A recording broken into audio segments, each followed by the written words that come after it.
अपने आप को लोगों से दूर रखो, सबसे ताकतवर हो जाओगे। अपनी जिंदगी की कीमत को समझो, ऐसा गौतम बुद्ध ने कई सालों पहले अपने शिष्यों से क्यों कहा था। चलिए जानते हैं।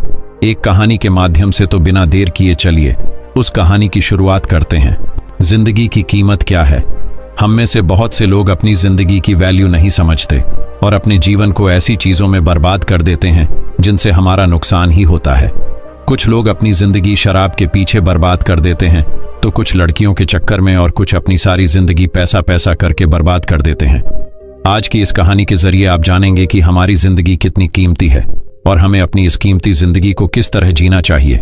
एक बार की बात है, गौतम बुद्ध अपने शिष्यों को जिंदगी से जुड़ी अच्छी बुरी चीजों का ज्ञान दे रहे थे। सभी शिष्य उनकी बातों को बहुत ध्यान से सुन रहे थे।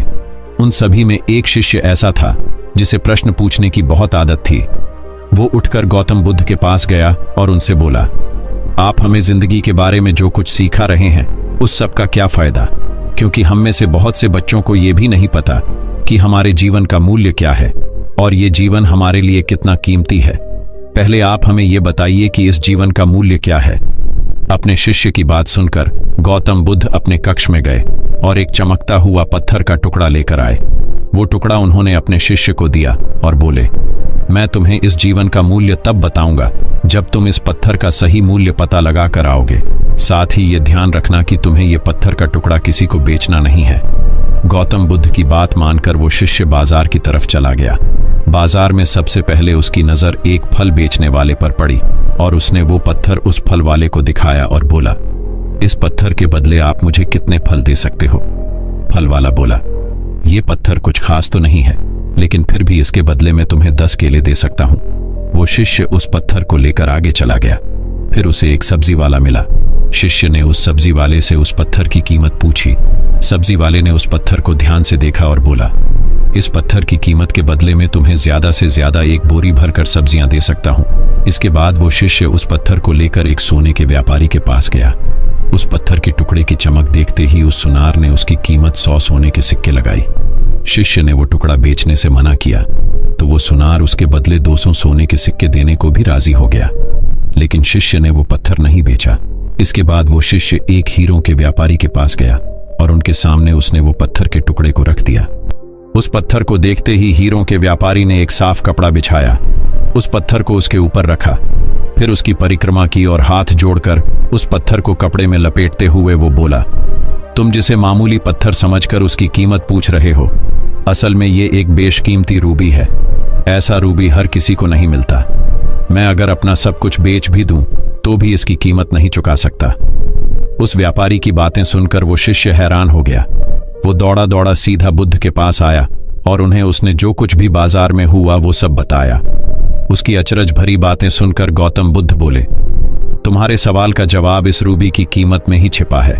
हमारा जीवन भी एक रूबी है, रूबी की तरह ये भी बेशकीमती है, लेकिन हम इस बात को हमेशा नजरअंदाज करते हैं और अपने जीवन का मूल्य नहीं समझते। हम दूसरों को देखकर और उनके जैसा जीवन जीने की कोशिश में अपने जीवन की कीमत को कम कर देते हैं। हम ये सोचते हैं कि हमारी जिंदगी की कीमत वही है जो दूसरे हमें बताते हैं, लेकिन ये बात हमेशा ध्यान रखना कि सामने वाला अपनी हैसियत, बुद्धि और अपनी समझ के हिसाब से तुम्हारी कीमत लगाता है। तो दोस्तों, इस कहानी से हमें क्या सीख मिली, चलिए जानते हैं। जिंदगी सिर्फ एक बार मिलती है, इसलिए इसको बर्बाद ना करें। अपनी जिंदगी को उतना ही कीमती समझे जितना कीमती आप अपने बैंक में रखें, रुपयों को समझते हैं। आज के समय में लोग अपनी जिंदगी से ज्यादा कीमती प्यार, पैसों और दिखावे से भरी चीजों को समझते हैं। प्यार के चक्कर में लोग सुसाइड कर लेते हैं। पैसों के चक्कर में ऐसा काम करने लग जाते हैं जिससे उनकी जिंदगी बर्बाद हो जाती है। नाम कमाने के चक्कर में उल्टे सीधे काम करने लग जाते हैं। हमेशा याद रखें कि दिखावा करना जरूरी नहीं है। प्यार दोबारा मिल सकता है, पैसा फिर कमाया जा सकता है, लेकिन जिंदगी को फिर से पाया नहीं जा सकता। इसलिए अपनी इस बेशकीमती जिंदगी को अच्छे से जिएं, हर पल का आनंद लें। कभी ये ना सोचें कि आप इस दुनिया में किसी काम के नहीं हैं, न कभी ये सोचें कि आपकी जिंदगी व्यर्थ है।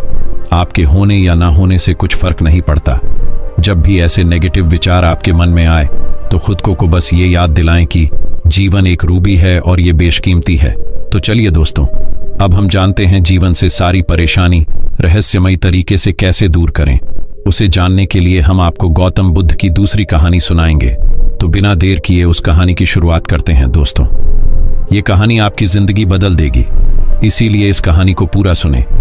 बुद्ध कहते हैं, मन और शरीर दोनों के लिए स्वास्थ्य का रहस्य है।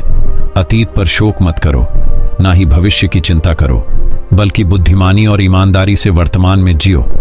लेकिन हम कितना वर्तमान में जीते हैं, जी ही नहीं सकते। अगर जी सकते हैं तो आप कोशिश करके देख लीजिए, आपका मन और शरीर दोनों स्वस्थ हो जाएंगे। आप भविष्य की चिंता में परेशान नहीं होंगे और ना ही अतीत के दुख को लेकर रोना रोएंगे, बल्कि वर्तमान में चल रही सांस भी आपको आनंद देंगी।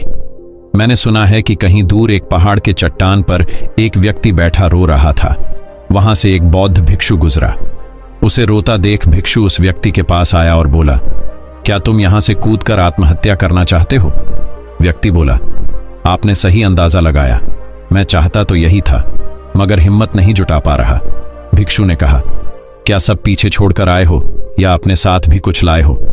व्यक्ति ने कहा, नहीं, मैंने सब पीछे छोड़ दिया है, मैं अपने साथ कुछ भी नहीं लाया। भिक्षु ने कहा, तो तुम इतना बोझ लिए क्यों बैठे हो? व्यक्ति ने कहा, कौन सा बोझ? मेरे पास तो कुछ भी नहीं है, मैं तो खाली हूं, कंगाल हूं। खाली इंसान तो ऐसे नहीं रोता। भिक्षु ने कहा, फिर तुम कौन से बोझ के तले दबे जा रहे हो, जो तुम्हारी सांसें भी ठीक से नहीं चल रही? तुम आत्महत्या करना चाहते हो और रो भी रहे हो। खाली इंसान तो ऐसे नहीं रोता, जो कंगाल हो गया है। उसे क्या डर? अपने अंदर में झांको और देखो तुमने कितना बोझ उठाया है, कितना कुछ तुम अपने सर पर ढो रहे हो। इसे उतार कर रख दो, थोड़ा हल्का हो जाओ। कब तक इस बोझ के तले दबे रहोगे? वह व्यक्ति भिक्षु के चरणों में गिर पड़ा और बोला, आपने तो मुझे पढ़ लिया, मेरे अपने भी मुझे नहीं समझ पाए। आप ही मेरी समस्या का समाधान कर सकते हैं। भिक्षु ने कहा, समस्या क्या है? व्यक्ति ने कहा, मेरे घर पर वहां मेरे साथ चलिए। भिक्षु ने कहा, नहीं, समस्या तुम्हारे घर पर नहीं है, समस्या तुम्हारे अंदर है। जब तक तुम अपने अंदर में समस्या का समाधान नहीं करोगे, तुम्हें हर जगह समस्याएं ही नजर आएंगी। और अगर यहां इस चट्टान पर समस्या नहीं है, तो फिर तुम यहां आत्महत्या करने की क्यों सोच रहे हो? मैं आत्महत्या करना चाहता था, क्योंकि तुमने तो घर छोड़ दिया है, समस्या भी छूट गई है, फिर तुम इतने परेशान क्यों हो? व्यक्ति बोला, आप सही कहते हैं, मैं आपकी बात समझ रहा हूं, कमी मुझ में ही है, इसलिए तो मैं आत्महत्या करना चाहता था। मैं किसी काम का नहीं हूं, मैं जो कुछ भी करने जाता हूं सब बिगड़ जाता है, मेरी किस्मत ही बहुत खराब है। भिक्षु ने कहा, ठीक है, मुझे बताओ कि क्या खराबी है तुम्हारी किस्मत में? व्यक्ति ने कहा, मैंने व्यापार करने के लिए अपने परिवार से धन लिया, उस धन से मैंने व्यापार किया, लेकिन मेरा व्यापार ठीक नहीं चला। शुरू में मेरे परिवार वालों ने मेरा साथ दिया, लेकिन धीरे धीरे जैसे जैसे मैं अपने व्यापार में नुकसान उठाता गया, मेरे परिवार वाले भी मुझसे दूर हो गए। मैं सब उन्हीं के लिए कर रहा था, लेकिन वह मुझे अब इन सब का जिम्मेदार ठहराते हैं। मुझे भी लगता है कि मैंने उन सब के साथ गलत किया। मेरा एक मित्र है, उसने भी व्यापार आरंभ किया था, आज उसका व्यापार बहुत अच्छा चल रहा है। वह कभी मेरे घर आता है तो वह अपने अच्छे चल रहे व्यापार की बात करता है। वह बताता है कि कैसे उसने अपने व्यापार को अपने दम पर खड़ा किया, कैसे उसने मेहनत की और सफलता पाई। मेरे परिवार वाले भी कहते हैं कि देख, तेरे बस का तो कुछ भी नहीं है। अब हालात ये है कि मेरा घर भी गिरवी पड़ा है। भिक्षु ने कहा, क्या तुम्हें पता है तुम्हारा मित्र तुम्हारे पास क्यों आता है? व्यक्ति ने कहा, हाँ, मुझे पता है, वह मुझे नीचा दिखाने आता है। वह यह जताने आता है कि वह मुझसे श्रेष्ठ है। वह चाहता है कि मैं उसकी सफलता देखकर दुखी रहूं। भिक्षु ने कहा, क्या तुम दुखी होते हो? व्यक्ति ने कहा, हाँ, दुख तो होता ही हूं। भिक्षु ने कहा, दुख किस बात का होता है, अपने असफल होने का या मित्र के सफल होने का? व्यक्ति ने थोड़ी देर सोचा और बोला, अपने असफल होने के कारण इतना दुख नहीं होता जितना मित्र के सफल होने का होता है। भिक्षु ने कहा, अर्थात अगर तुम्हारा मित्र असफल हो तो तुम्हें खुशी होगी। व्यक्ति ने कहा, हाँ, मुझे बहुत खुशी होगी। भिक्षु ने कहा, अर्थात तुम्हारी खुशी तुम्हारे मित्र के ऊपर निर्भर करती है, तुम्हारी समस्या का कोई समाधान नहीं। तुम्हारा मित्र चाहे तो तुम्हें खुश कर सकता है या चाहे तो दुखी कर सकता है। तुम स्वयं से तो ना खुश हो सकते हो और ना ही दुखी हो सकते हो। तुम अपने मित्र के गुलाम हो गए हो। तुम्हारी समस्या का कोई समाधान नहीं है, क्योंकि तुम्हारी खुशियां और तुम्हारे दुख दूसरों के व्यवहार से आते हैं, तुम्हारे स्वयं के कर्म से तो कुछ नहीं आ रहा। व्यक्ति बोला, ऐसा ना कहें, मुझे आपसे बहुत आशा है। भिक्षु ने कहा, जब हम दूसरों से आशा बांध लेते हैं तब हम दूसरों पर निर्भर हो जाते हैं। अगर मैं तुम्हें कोई रास्ता ना दूं तो तुम दुखी रह जाओगे, और अगर कोई रास्ता दूं तो शायद तुम्हें कुछ मिल जाए। लेकिन अगर आशा तुम अपने से बांधोगे तो तुम्हें सफलता अवश्य मिलेगी। तुम्हारा मित्र आज तुम्हें दुखी करने आता है, लेकिन बातें वह सच्ची ही बताता है। वह अपने संघर्ष और अपने अनुभव की बात बताता है। उसके अनुभव और अपनी बुद्धि का उपयोग करो, उसके संघर्ष का उपयोग करो। दुखी होने की जगह खुशी मनाओ कि तुम्हें घर बैठे कुछ अनुभव मिल रहे हैं। संघर्ष करो, हार मत मानो, कर्म करते जाओ। बुरे से बुरा वक्त या अच्छे से अच्छा वक्त दोनों ही गुजर जाते हैं, लेकिन यह दोनों वक्त देखने के लिए जीवित रहना जरूरी है। और जब तुम्हारा अच्छा वक्त शुरू होगा तब तुम्हारा मित्र तुम्हें अपनी सफलताओं की कहानी नहीं बताएगा, वो अपनी असफलताओं की कहानी बताएगा, ताकि तुम गलत निर्णय ले सको। तब भी अपनी ही बुद्धि का प्रयोग करना। उस समय भी वह तुम्हें दुखी करने आएगा, क्योंकि उसे भी उतना ही मजा आता है तुम्हें दुखी देखने में जितना कि तुम्हें आता है उसे दुखी देखने में। व्यक्ति ने कहा, आप सही कहते हैं, मेरे जीवन को मैं नहीं चला रहा, दूसरे ही इसमें सुख और दुख भर रहे हैं। लेकिन क्या अपनों के लिए कुछ करना गलत है? मैं अपने परिवार के लिए अच्छा करना चाहता था, लेकिन वह परिवार ही अब मेरे साथ नहीं है। भिक्षु ने कहा, तुम सांत्वना चाहते हो। वास्तव में इस दुनिया में सब सांत्वना होना ही चाहते हैं। वे चाहते हैं कि हम कुछ करें तो लोग उसकी प्रशंसा करें। प्रशंसा ना होने पर हम दुखी हो जाते हैं। हमें लगता है कि सब मतलबी हैं। लेकिन अगर तुम किसी को अपना परिवार मानते हो और उसके लिए कुछ करना भी चाहते हो तो तुम्हें ऐसा क्यों लगता है कि तुम दूसरों के लिए कर रहे हो? भिक्षु हंसा और कहा, यह छोटा सा बक्सा मैं तुम्हें देता हूं, तुम अपने लिए ही कर रहे हो। अगर तुम्हें लगा कि तुम दूसरों के लिए कर रहे हो तो तुम दुखी ही रहोगे, और तुम्हें लगा कि तुम अपने लिए कर रहे हो तो तुम खुश रहोगे। जब तुम अच्छा केवल अच्छा करने के लिए करते हो तब तुम्हें सांत्वना की जरूरत नहीं पड़ती। व्यक्ति ने कहा, आप सही कहते हैं, मैं समझ गया हूं। अब तक मेरी किस्मत दूसरों के हाथ में थी तो खराब थी, अब मैं अपनी किस्मत अपने हाथ में रखूंगा। अब यह अच्छी हो या खराब हो, मैं हार नहीं मानूंगा। फिर भी क्या आप मुझे कुछ दे सकते हैं? जब मेरे जीवन का सबसे बुरा वक्त हो तब मेरा साथ निभा सकते हैं। भिक्षु हंसा और कहा, यह छोटा सा बक्सा मैं तुम्हें देता हूं, इसे हमेशा अपने पास रखना। इसमें एक ऐसा राज है जो तुम्हें बड़े से बड़े दुख से बाहर निकाल लेगा। लेकिन इसे तभी खोलना जब तुम्हारी जिंदगी में कोई राह ना रह जाए और तुम्हें लगे कि सब व्यर्थ है, मेरी बातें भी व्यर्थ हैं, यह दुनिया व्यर्थ है, यहां रहना भी व्यर्थ है। भूख से उसके माता पिता की मृत्यु हो गई। वह व्यक्ति उस बक्से को लेकर चला गया। उसने भिक्षु की बात पर अमल किया और व्यापार आरंभ किया। उसका व्यापार अच्छा चला, उसका जीवन भी अच्छा बीत रहा था। परिवार वाले भी उसके साथ आ गए थे। अब वह जो कुछ भी कर रहा था सब अपने लिए ही कर रहा था। भूतकाल का रोना भी वह छोड़ चुका था, भविष्यकाल की चिंता भी वह नहीं करता था। वर्तमान को सुधारने में लगा रहता था। लेकिन वक्त बदलता है, अच्छा समय हमेशा नहीं रहता और बुरा समय भी हमेशा नहीं रहता। उसका अच्छा समय भी समाप्त हो गया। उसके राज्य पर किसी राजा ने चढ़ाई कर दी। उसका घर तबाह हो गया, व्यापार तबाह हो गया। उसे अपने परिवार के साथ वहां से भागना पड़ा। उसके पास खाने के लिए भी पैसे नहीं थे। भूख से उसके माता पिता की मृत्यु हो गई। वह अपने पत्नी और एक छोटे भाई और 2 बच्चों को लेकर इधर उधर भटक रहा था। उसके बच्चे बीमार थे, उसे पैसा चाहिए था, लेकिन उसके पास कुछ भी नहीं था। तब उसे लगा कि सब व्यर्थ है, उसका जीवन व्यर्थ है, इस पृथ्वी पर सब कुछ व्यर्थ है। सब बातें जो भिक्षु ने कही थी सब व्यर्थ है, किसी भी बात का कोई मतलब नहीं है। अंततः जीवन समाप्त ही होना है, तो फिर जीवित रहकर क्या फायदा? जब वह यह सब सोच रहा था तब उसकी नजर उस छोटे बक्से पर पड़ी जो उसे भिक्षु ने दिया था। उसने उसे खोला। उसमें एक पर्ची थी जिस पर कुछ लिखा था। उसने उसे पढ़ा और जोर से हंसा। उस पर्ची पर लिखा था, यह वक्त भी गुजर जाएगा। उस बक्से में एक सोने का सिक्का था जिससे उसने अपनी नई जिंदगी की शुरुआत की। हो सकता है आपके पास वह सोने का सिक्का ना हो, लेकिन आपके पास हिम्मत तो है ना कुछ कर ही लेंगे। दोस्तों, आगे बढ़ने से पहले ऐसे ही और बेहतरीन कहानी देखने के लिए हमारे चैनल को सब्सक्राइब कीजिए। तो चलिए बढ़ते हैं हमारी बुद्ध की तीसरी कहानी की तरफ। अपने जीवन से दुख कैसे खत्म करें, चलिए जानते हैं गौतम बुद्ध से। दोस्तों, हमारे जीवन में दुख तो बहुत आता है और यह दुख सबके जीवन में आता है, मगर हम अपनी जिंदगी में दुख से बहुत परेशान हो जाते हैं। तो दोस्तों, आज हम आपके लिए लेकर आए हैं गौतम बुद्ध की एक ऐसी कहानी जो आपके दुखों को दूर कर सकता है। दुख की घड़ी में क्या करें। सबल नाम का एक व्यक्ति अपने जीवन से बड़ा निराश था। उसकी निराशा का कारण यह था कि वह अभी तक कुछ नहीं करता था। उसके घर वाले उसे दूसरों का उदाहरण देकर ताने मारते थे कि वह सब तो कामयाब हो गए और तू यही का यही है। जब भी वह कहीं बाहर जाता तो लोग से उससे पूछते कि तुम क्या कर रहे हो, और उसे यह कहने में बहुत शर्म महसूस होती कि वह अभी कुछ नहीं कर रहा, कुछ करने की कोशिश कर रहा है। धीरे धीरे उसने लोगों से मुंह छुपाना शुरू कर दिया।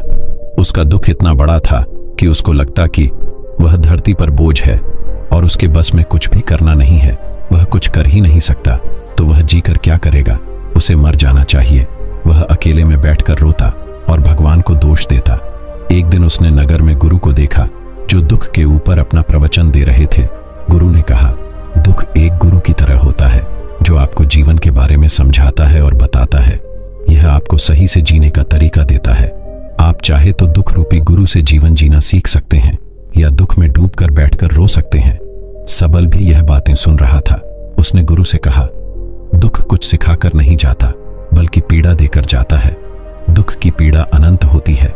ऐसा लगता है कि इसके बाद कुछ नहीं मिलने वाला, कुछ नहीं होने वाला। मृत्यु भी उसके सामने कम लगती है। गुरु ने कहा, क्या दुख है तुम्हें का? आपके पास कोई समाधान है? गुरु मुस्कुराए और गुरु ने कहा, जब तुम्हारे जीवन में असली दुख आए तब मेरे पास आना। गुरु वहां से चले गए। सबल ने सोचा, क्या मेरा दुख असली नहीं है? क्या यह दुख जो मैं झेल रहा हूं दुख नहीं है? कोई भी मेरे दिल का दर्द नहीं समझता, घर वाले नहीं समझते, तो गुरु क्या समझेंगे? अपने दुखों से परेशान होकर सबल ने एक निर्णय लिया कि वह कुछ करके दिखाएगा। उसने एक छोटा सा व्यापार आरंभ किया।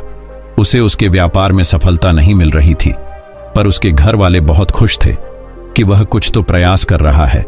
धीरे धीरे उसे सफलता मिलने लगी और फिर उसने रफ्तार पकड़ ली। वह 2 वर्ष के भीतर ही एक बड़ा व्यापारी बन गया। अब सबल के आसपास काफी लोग थे जो उसे पसंद करते थे, जो उसकी चिंता करते थे, जो उसके कार्यों की सराहना करते थे, प्रशंसा करते थे। उसके माता पिता भी अपने बेटे की प्रशंसा करते थकते नहीं थे। उसके मित्रों की संख्या दिन ब दिन बढ़ती जा रही थी। वह बहुत खुश था। अपनी जिंदगी में पड़ोस के कुछ मित्रों ने उसे समझाया कि जब वह बड़ा व्यापारी बनकर इतना सुखी रह सकता है तो सोचो, अगर तुम इस नगर के, इस राज्य के सबसे बड़े व्यापारी हो जाओ तो कितना सुख होगा तुम्हारे पास। कितने लोग तुमसे जुड़ेंगे, कितना यश तुम्हारा फैल जाएगा। स्वयं राजा भी तुम्हारी तारीफ करेंगे और जरूरत पड़ने पर तुमसे ही धन उधार लेंगे। यह बात सबल के मन में बैठ गई और अब वह और अधिक प्रयास करने लगा। लेकिन यह सब कुछ उसे बहुत जल्दी चाहिए था। ज्यादा समय इसमें वह बर्बाद नहीं करना चाहता था। इसलिए उसने ऐसे कार्य किए जो उचित नहीं थी। उसने बहुत बड़ी मात्रा में धन उधार लिया, अपने मित्रों से लिया। ज्यादा मुनाफा कमाने के चक्कर में अपने माल की गुणवत्ता खराब कर दी। उसके मित्र उसे जैसा समझाते गए वह वैसा करता गया। दुख की घड़ी में क्या करें। दूसरे व्यापारियों के खिलाफ षड्यंत्र भी रचे। अब उसके जीवन का सुकून कहीं चला गया था। उसे रातों को नींद नहीं आती थी।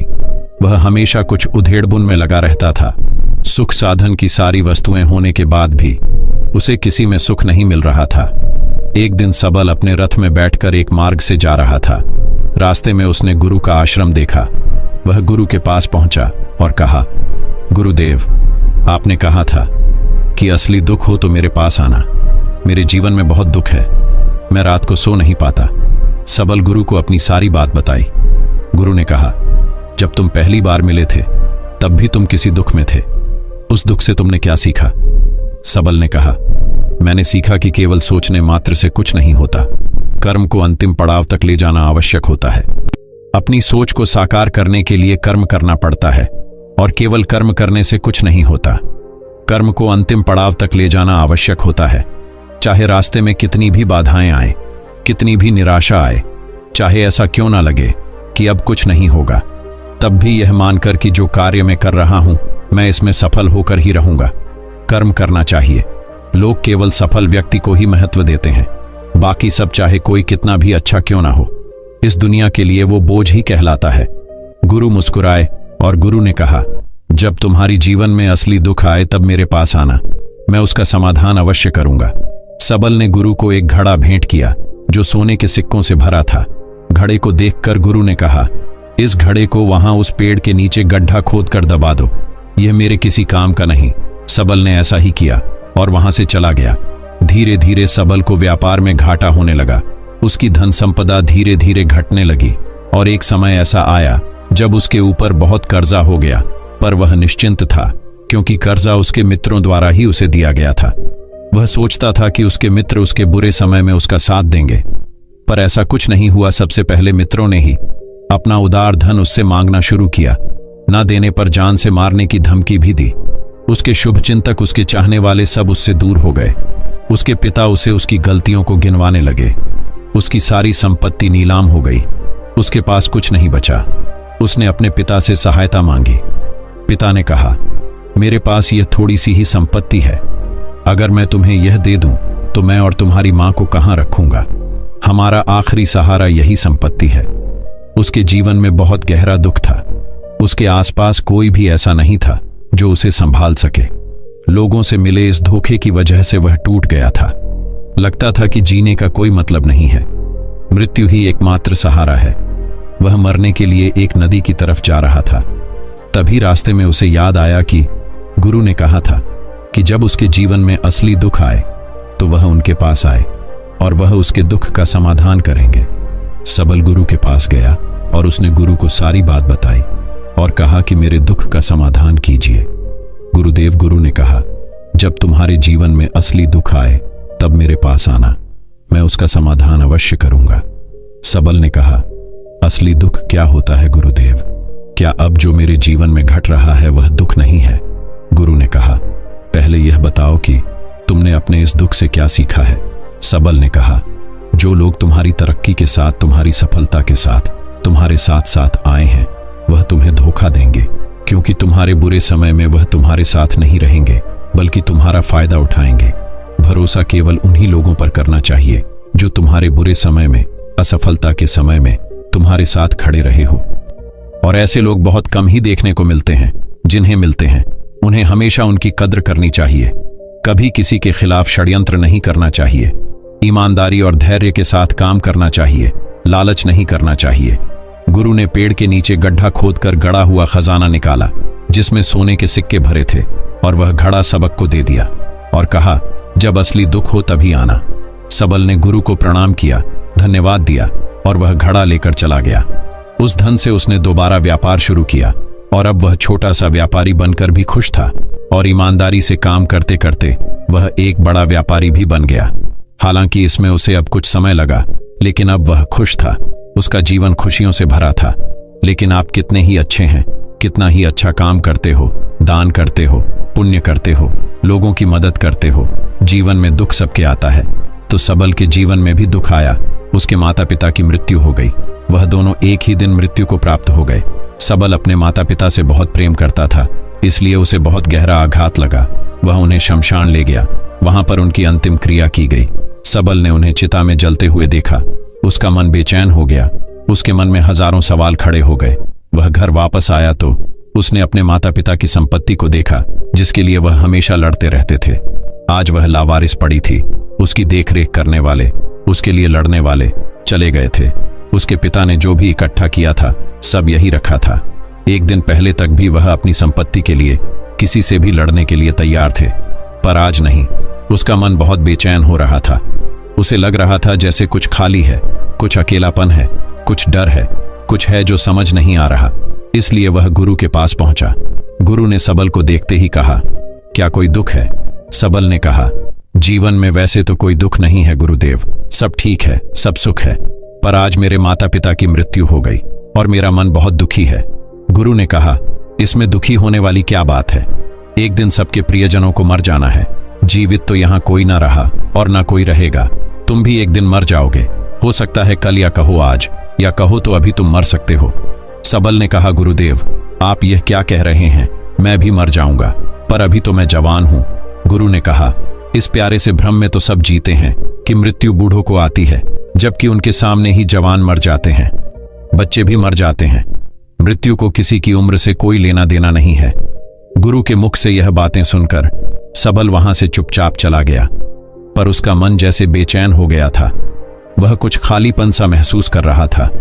दिन रात वह अपने बारे में ही सोचता रहता कि वह क्या कर रहा है, वह क्या है, क्यों है, कैसे हैं, हम क्या हैं, हम करने क्या आए हैं, क्या बस चीजों का उपभोग करना है और मर जाना है।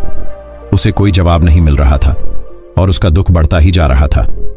कुछ दिन बाद वह वापस गुरु के पास पहुंचा और गुरु को सारी बात बताई।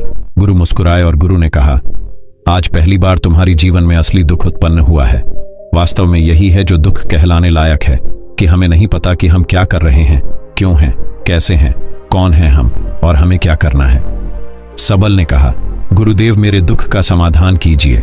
गुरु ने कहा, हम सब अपनी जीवन भर क्या इकट्ठा करते रहते हैं।